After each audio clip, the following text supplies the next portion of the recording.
গল্পে স্বল্পে তরুণে আপনাদের স্বাগত। বাংলা সাহিত্য ভাণ্ডারে ছোট গল্পের সম্ভার অতুলনীয়। মণিমাণিক্য খচিত সেই সব ছোট গল্প নিয়েই আপনাদের সামনে আমি তরুণ।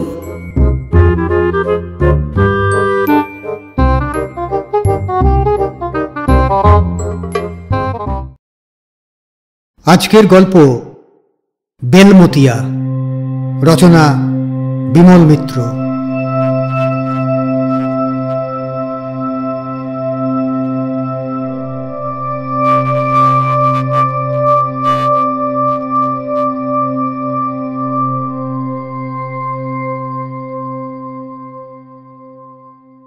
যত বয়স বাড়ছে ততই মনে হচ্ছে আমার অবাক হবার ক্ষমতা বুঝি আর শেষ হবার নয়।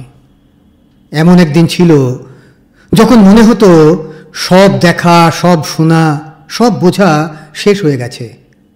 দেখবার, শুনবার, বোঝবার আর কিছুই নেই। তবু এখনো সূর্যাস্ত দেখলে দু চোখ ভরে চেয়ে থাকি। একটা ফুল ফুটবার শব্দ শুনবার জন্যে ঘন্টার পর ঘন্টা কান পেতে থাকি। বই পড়তে পড়তে একটা শব্দের মানে বোঝবার জন্যে ঘন্টার পর ঘন্টা কাটিয়ে দিই এখনো।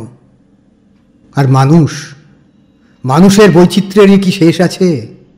আজ মনে হয় এ বৈচিত্র্যের বুঝি শেষ হবে না কোনো দিনও। এই সেদিনের কথা, 10-12 বছর আগের ঘটনা। বিলাসপুর থেকে 30 মাইল দূরে নিপানিয়া গ্রামে তখন আছি আমি। উদ্দেশ্য কিছু নয়, বিশ্রাম। নিপানিয়া নাম হলে কি হবে?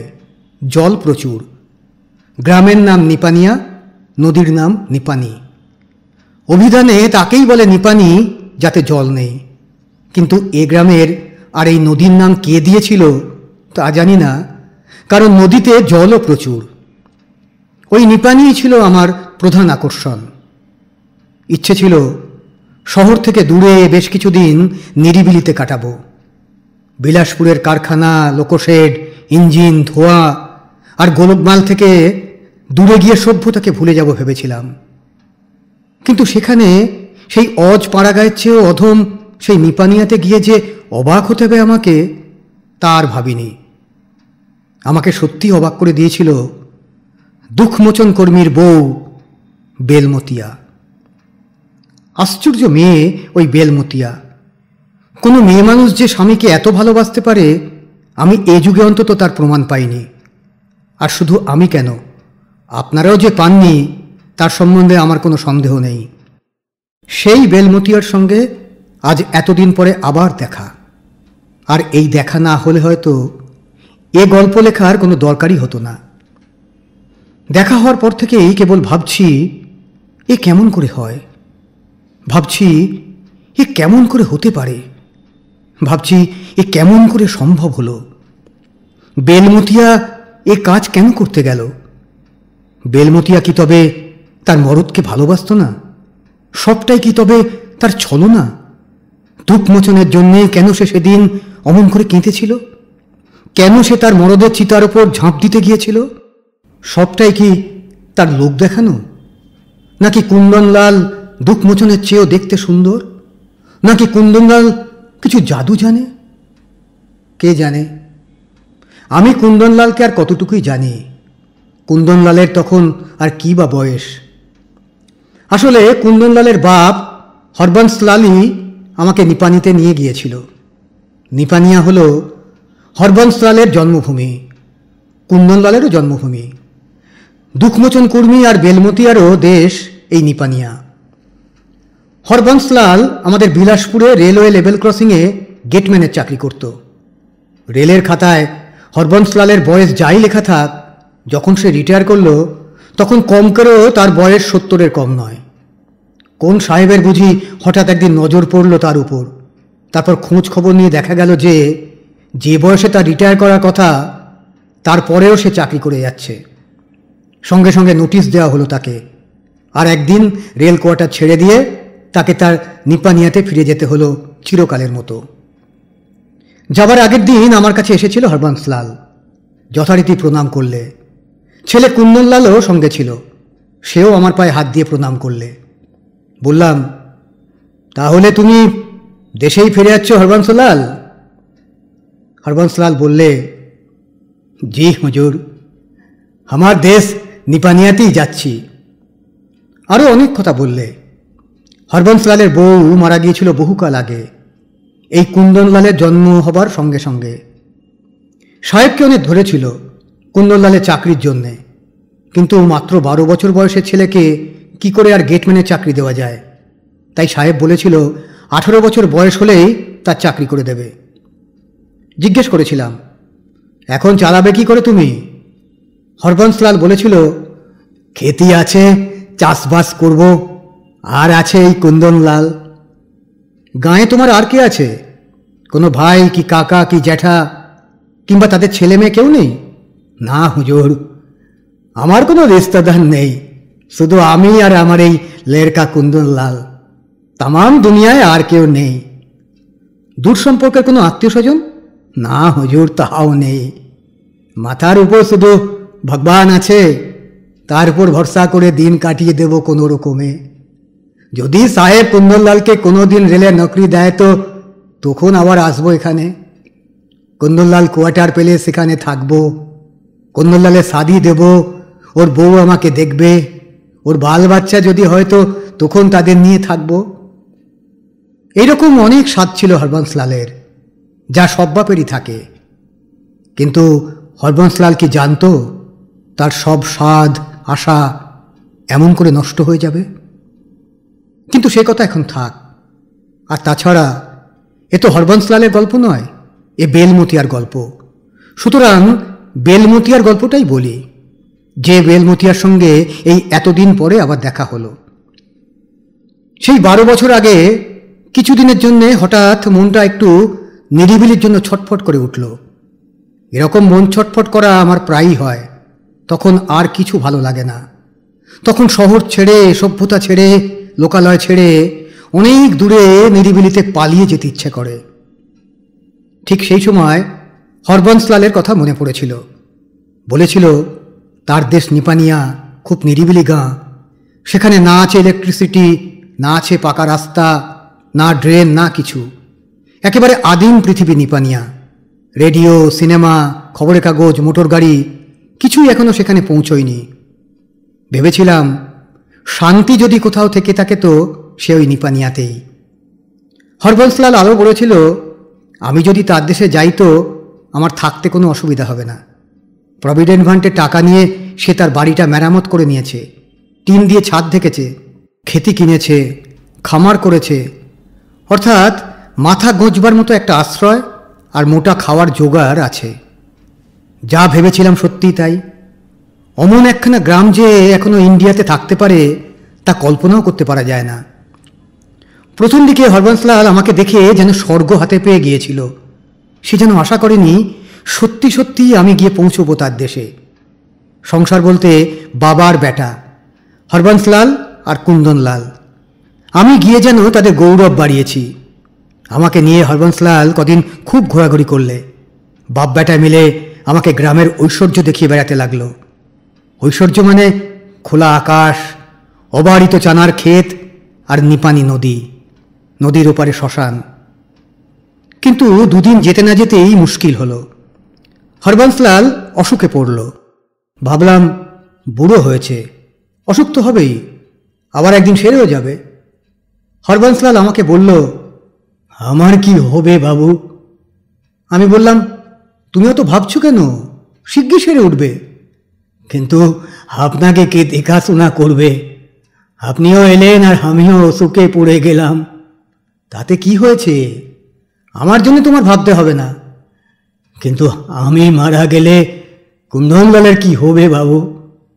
কুন্দনলালকে কে দেখবে? বুড়ো বয়সে সব বাপের মনেই যে দুর্ভাবনা হয়, হরবংশলালেরও তাই হয়েছিল।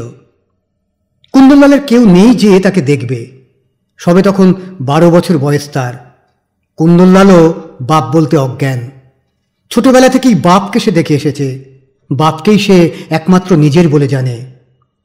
আমিও অভয় দিলাম হরবংশলালকে যে সে এখনো অনেক দিন বাঁচবে, আর তেমন কিছু হলে আমি তো আছি, আমিই কুন্দনলালকে দেখব। আমি সাহেবকে বলে রেলেতে কুন্দনলালের নকরি করে দেব, ইত্যাদি ইত্যাদি অনেক বোঝালাম। শুনেই আরাম পেয়ে হরবংশলাল চোখ বুজল। আর সেই রাত্রেই হরবংশলাল মারা গেল। আমার অবস্থা সত্যি কাহিল হয়ে উঠল।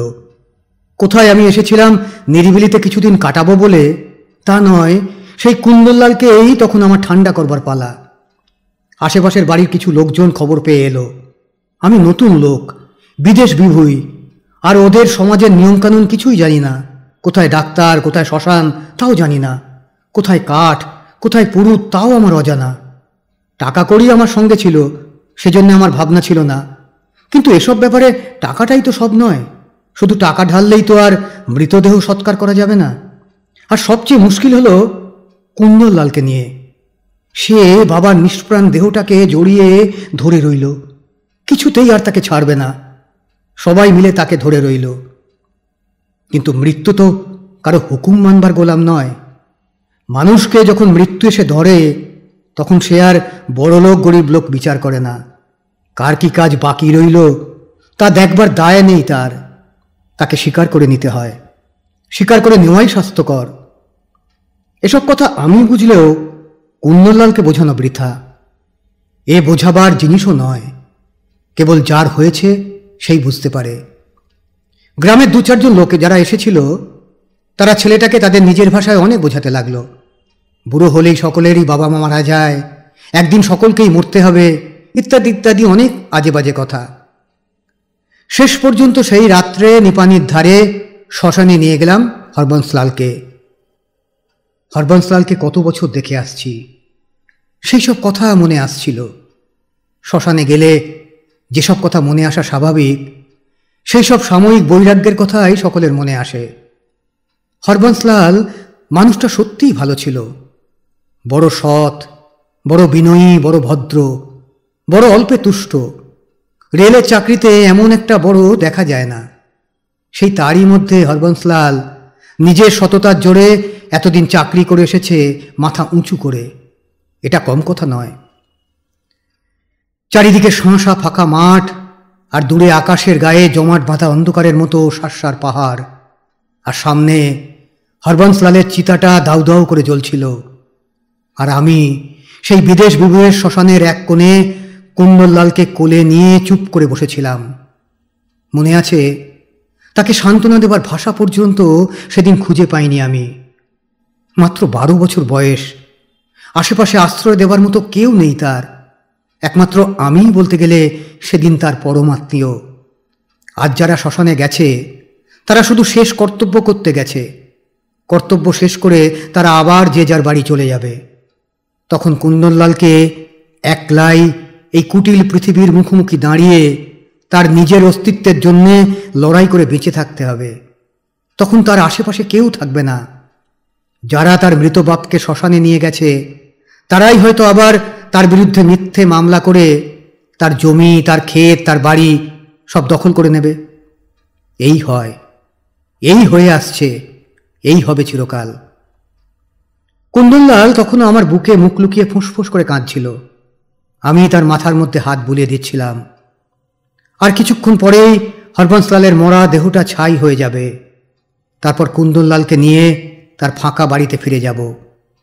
হঠাৎ একটা কাণ্ড ঘটল, অভাবনীয় কাণ্ড।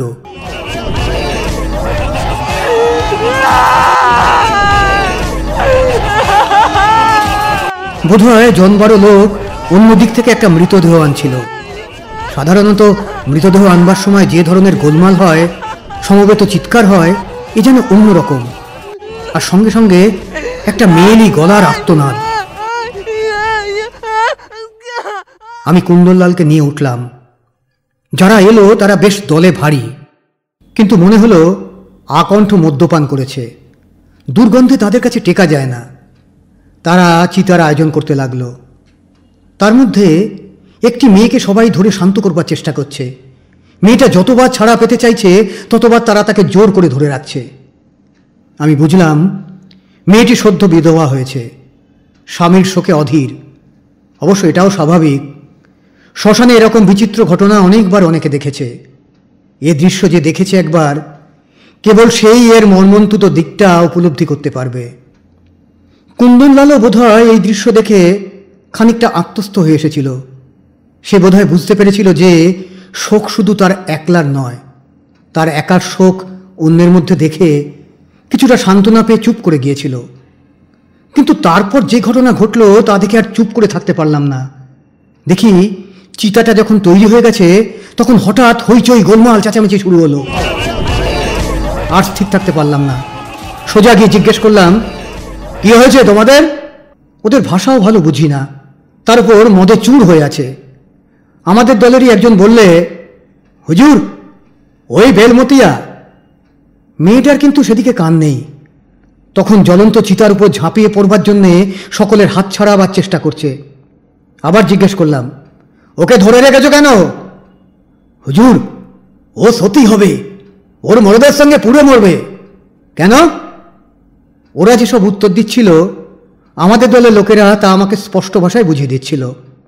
ব্যাপারটা যে এরকম একটা কিছু তা আমি আগেই একটু অনুমান করতে পেরেছিলাম।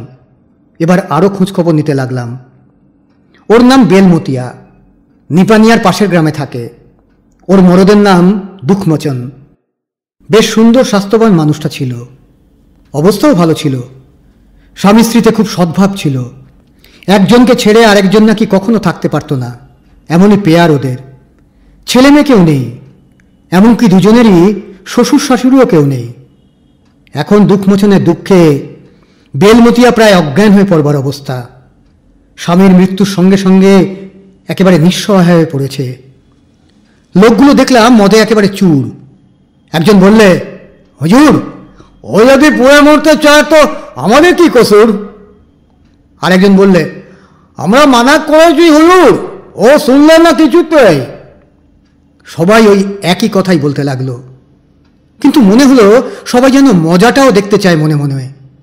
এরকম দেখবার জিনিস তো রোজ রোজ মেলে না কোথাও, বিশেষ করে নিপানিয়ার মতো অজপড়া গায়ে। এদেশে সকালবেলা সূর্য ওঠে, তারপর থেকে মাঠে আর খেতে কাজ করতে করতেই বেলা পুয়ে যায়, আর তারপর সূর্য ডুবে যায়।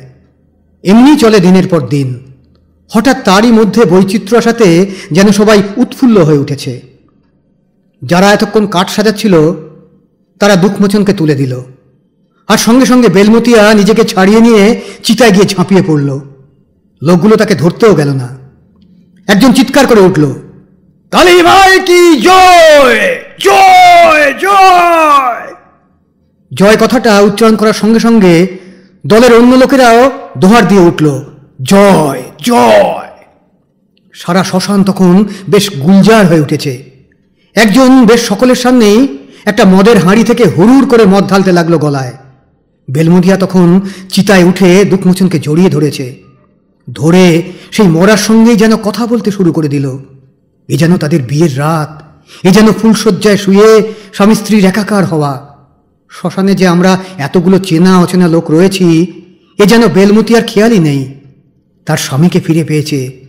সে তার স্বামীর মৃত্যুপথের সহযাত্রী হয়ে বেহুলার মতো তার লক্ষিন্দরকে যেন পুনর্জীবন দিয়েছে। একজন কোত্থেকে এসে কি সব মন্ত্র পড়তে লাগলো, আর একজন কোত্থেকে একটি ঢোল এনে ঢাই ঢাই করে বাজাতে লাগলো। অন্য লোকগুলোরও তখন নাচ পেয়ে বসেছে, তারা নাচতে শুরু করে দিল। সে এক বিভৎস কাণ্ড। আমাদের দলের যারা, তারাও বোধহয় কিছু ভাগ পাবার আশায় কাছে এসে দাঁড়িয়েছিল। আমাদের হরবংশলালের চিতাটার তখন প্রায় নিবুডুবু অবস্থা। আমি আর থাকতে পারলাম না। কুণ্ডলালের হাতটা ছেড়ে দিয়ে সোজা চিতার উপর লাফিয়ে উঠেছি, আর সঙ্গে সঙ্গে বেলমতিয়ার হাত ধরে টেনে তাকে নিচে নামিয়ে এনেছি। তখন তার চরম অবস্থা, কাপড়েরও ঠিক নেই, খোঁপারও ঠিক নেই। বেলমতিয়া যেন তখন আর এই নরজগতেই নেই।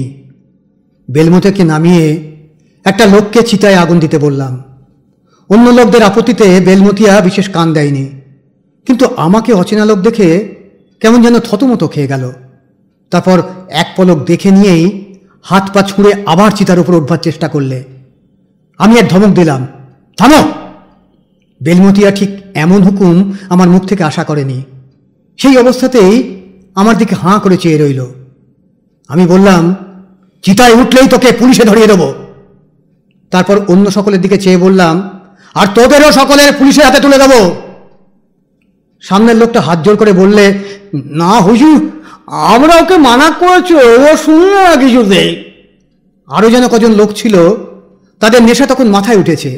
বললে, হুজুর আমরা কিছু জানি না, আমরা কোনো কসুর করিনি, হ্যাঁ আমরা কোনো কসুর করিনি। এবার সবাই আমার পায়ে ধরতে এলো। আমার এক হাতে বেলমতিয়া, তাকে একটা হাত দিয়ে গায়ের জোরে ধরে রেখেছি, অন্য হাতে তাদের সকলকে পা ছুঁতে বারণ করলাম। বললাম, চল সবাই থানায় চল আমার সঙ্গে। হুজুর আমাদের রেহাই দিন, হুজুর আমাদের রেহাই দিন। বেলমতিয়া কিন্তু নাছোড়বান্দা, সে তখন প্রাণপণে আমার হাত ছাড়িয়ে নিতে চাইছে। জোয়ান মেয়ে মানুষ, তার উপর তার স্বামী মারা গেছে, কেঁদে কেঁদে চোখ মুখ ফুলিয়ে ফেলেছে। তার জোরের সঙ্গে আমি পারবো কেন? আর সত্যিই তো, স্বামী মারা গেলে স্ত্রীর অসহায় অবস্থার কথাটা অনুভব না করতে পারলেও কিছুটা তো অন্তত বুঝতে পারি। কিন্তু আমার যত রাগ ওই লোকগুলোর ওপর, যারা মজা দেখবার জন্যেই এত দূর শ্মশান পর্যন্ত এসেছে, আর হয়তো বেলমতিয়ার ঘাড় ভেঙেই ভাটিখানা থেকে মদ গিলেছে, আর এখন শ্মশানে সপ্তাহ করবার নাম করে মজা দেখতে এসেছে। আমি ধমক দিয়ে আবার বললাম, চল সবাইকে একসঙ্গে হাজতে পূর্ব। বেলমতিয়া এবার এক কাণ্ড করলে, হঠাৎ আমার অন্যমনস্কতার সুযোগ নিয়ে আমার হাতে এক কামড় বসিয়ে দিয়েছে। কিন্তু বোধহয় ভাগ্যটা ভালো ছিল, আমি যদি যন্ত্রণায় হাতটা ছেড়ে দিতাম তো সঙ্গে সঙ্গে সে চিতায় গিয়ে লাফিয়ে উঠত। চিতা তখন দাউ দাউ করে জ্বলছে, তখন আর তাকে বাঁচাতে পারতাম না। সেদিনকার সেই বেলমতিয়ার চেহারা, সেই আচরণ আমার আজও মনে পড়ে। মনে পড়ে সেই এলোমেলো এক মাথা রুক্ষ চুল, সেই আলুথালু কাপড়, আর সেই নিপানিয়ার মাঝরাতের শ্মশান। সেই বিভৎস ভয়াল অবস্থার মধ্যে একদিকে আমি, আর একদিকে একদল মজা লোভী অশিক্ষিত মাতাল চাষা। আমার কথা শুনে বোধহয় বেলমতিয়ার শ্মশান বন্ধুরা মনে মনে ভয়ই পেয়ে গিয়েছিল। চেয়ে দেখলাম তাদের সবাই একে একে নিঃশব্দে কখন গা ঢাকা দিয়েছে। বেলমতিয়াও বোধহয় বুঝতে পেরেছিল তার দলের কেউ সেখানে আর নেই। আমি তখন তাকে বোঝাতে লাগলাম, যে মারা গেছে তার সঙ্গে এক চিতায় পুড়ে মরে কোনো লাভ নেই। পৃথিবীতে একদিন সবাই মারা যাবে, শুধু কেউ আগে আর কেউ বা পরে।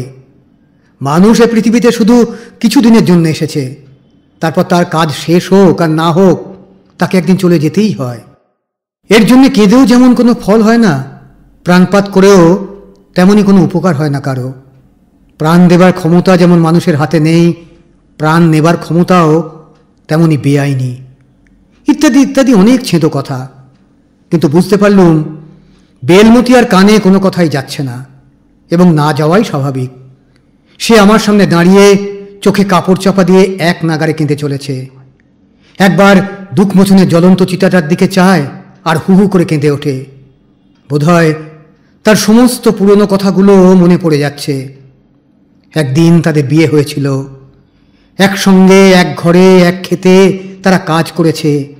বর্ষায় শীতে গ্রীষ্মে তাদের জীবন একই খাতে কেটেছে। সেই সমস্ত অতীতের স্মৃতির ওপর তখন আগুন জ্বলছে। আর কিছুক্ষণ পরে দুঃখমোচনের শেষ চিহ্নটুকুও নিঃশেষ হয়ে আকাশে বাতাসে মিলিয়ে যাবে। মনে আছে অনেকক্ষণ কথা বলবার পর যেন বেলমতিয়া একটু শান্ত হলো। দুঃখমোচনকে যারা শ্মশানে বয়ে নিয়ে এসেছিল তারা ততক্ষণ পুলিশের ভয়ে সরে পড়েছে। তাদের একজনকেও আর তখন আশেপাশে কোথাও দেখা গেল না। আস্তে আস্তে দুঃখমোচনের চিতাটাও নিভে গেল। দুঃখমোচনের শেষকৃত্য আমি সম্পন্ন করলাম শেষ পর্যন্ত। কি জানি কি হলো, বেলমতিয়া আমাকেই যেন তার পরম নির্ভরস্থল হিসাবে মেনে নিয়েছিল। আমার একটা কথাতেও তখন আর সে আপত্তি করল না। আমি নদী থেকে মাটির কলসি করে জল নিয়ে আসতে বললাম। নিঃশব্দে জল নিয়ে এলো। বললাম, চিতার উপর জল ছিটিয়ে দাও নিজের হাতে। চিতাটা যখন সম্পূর্ণ নিভে গেল তখন বেলমতিয়া আবার আমার কাছে এসে দাঁড়ালো, যেন আমি ছাড়া তখন কারো কাছে গিয়ে দাঁড়াবার জায়গাই নেই তার। আমাদের দলে ধনীরামকে জিজ্ঞেস করলাম, বেলমতিয়ার বাড়িতে কে আছে আর? ধনীরাম বললে, ওর আর কেউ নেই হুজুর। শ্বশুর কি শাশুড়ি? না, তারা অনেক দিন আগে মারা গেছে। দেওর কি ননদ? তাও নেই হুজুর। বেলমতিয়া নিজের বাপ মা ভাই কি বোন তারা? না না হুজুর, কেউ কোথাও নেই ওর, সেই জন্যেই তো পুড়ে মরতে যাচ্ছিল। ভারী ভাবনা হতে লাগলো বেলমতিয়ার জন্যে। এই অজ গণ্ডগ্রামে কোথায়, কার কাছে, কার হাতে বিশ্বাস করে ছেড়ে দিয়ে যাব এই অনাথা বিধবাটাকে? জমি জমা কিছু নেই ওর? হ্যাঁ হুজুর, তা তো আছে, কিন্তু বিধবার সম্পত্তি কি আর থাকবে? কে হয়তো ঠকিয়ে সব হাত করে নেবে। সত্যি মুশকিলে পড়ে গেলাম। রাত তখন শেষ হয়ে আসছে। ভোর হলেই বেলমতিয়ার জীবনে নতুন করে নতুন সমস্যা দেখা দেবে। কাল আবার সূর্য উঠবে পৃথিবীতে, আবার সংসার কড়ায় গণ্ডায় তার পাওনা আদায় করে নেবে। সংসার তার নিজের নিয়মেই চলবে। কে এলো, কে গেল, কে মরল, কে বাঁচল, তা দেখবার দায় দায়িত্ব তার নেই। তখন কোথায় থাকবে এই কুনমুনলাল, আর কোথায় থাকবে এই বেলমতিয়া? তাও কেউ খোঁজ রাখবার সময় পাবে না। আর আমি বা কোথায় থাকবো, বা থাকবো কিনা, তাই বা কে বলতে পারে? আমি এসেছিলাম নিপানিয়াতে দুদিন বিশ্রাম করতে। এই দুদিনের মধ্যেই মহাকালের অমোঘ লীলা চোখের সামনে দেখে গেলাম। এইটাই আমার পরম লাভ বলে মনে হলো। এর বেশি কিছু চাইবারও যেন রইল না। তখন মনে হলো এর বেশি যেন কিছু চাইতে নেইও। ধনীরাম আমার দিকে চেয়ে বললে, আপনি যাবার আগে একটা কিছু বিহিত করে দিয়ে যান হুজুর। কিন্তু আমি বিহিত করার কে? আমার নিজের ব্যাপারেই বা কে বিহিত করবে? তা অত কথা ভাববার সময় ছিল না তখন বেশ সকাল হয়েছে। বেশ স্পষ্ট মুখটা দেখতে পেলাম বেলমতিয়ার। চরম শোকের ছাপ তখনও লেগে আছে কচি মুখখানার ওপর। আমার দৃষ্টিটা লক্ষ্য করে এই বোধহয় ময়লা মোটা হাতে বোনা দেহাতি শাড়ির আঁচলটা দিয়ে নিজের মুখখানা ঢেকে ফেললে। আমি সান্ত্বনা দিতে গেলাম। বললাম, তুমি ভেবো না বেলমতিয়া, তোমার একটা কিছু ব্যবস্থা করে তবে আমি যাব। ধনীরাম বেলমতিয়াকে বুঝিয়ে বললে, হুজুর আমাদের রেলের বড় অফিসার, তোর একটা ব্যবস্থা করে যাবেনি। তখন শ্মশানে আস্তে আস্তে আরো কয়েকটা মৃতদেহ আসতে শুরু করেছে। গত রাত্রের অন্ধকারে যে শোক উত্তাল উদ্দাম হয়ে সমস্ত শ্মশান ভূমিকে আলোড়িত করে তুলেছিল, এখন দিনের আলোর রুক্ষতার স্পর্শ পেয়ে তা যেন ক্রমেই স্তিমিত হয়ে এলো। আমি আর ধনীরামরা মিলে বেলমতিয়াকে তার বাড়িতে পৌঁছে দিয়ে এলাম। খাঁ খাঁ করা বাড়ি। বাড়িটার মধ্যে ঢুকেই বেলমতিয়া আবার কান্নায় ভেঙে পড়ল। আশেপাশে প্রতিবেশীদের কয়েকজন এলো। তাদের বলে এলাম বেলমতিয়ার দেখাশোনা করতে। তারপর কুন্দনলালকে নিয়ে হরবংশলালের বাড়ি চলে এলাম। সেখানেও সেই একই শোক, একই শূন্যতা। কুন্দনলাল বাড়িতে ঢুকেই হাউ হাউ করে কেঁদে উঠল। আমার পা দুটো জড়িয়ে ধরে বলতে লাগলো, সাহেব আমাকে ছেড়ে চলে যাবেন না হুজুর, আমি আপনার সঙ্গে যাব। কি মুশকিল! আমি বললাম, আমার সঙ্গে তুই কোথায় যাবি কুন্দনলাল? আমার নিজেরই কি থাকবার মাথা ঠাই আছে? আমার যে বদলির চাকরি। কুন্দনলাল বললে, আমি আপনার সঙ্গে থাকবো হুজুর, আপনি যেখানে যাবেন আমি সেখানে যাব। ছোট ছেলে, সে বোঝে না যে আমি তার কেউ নই।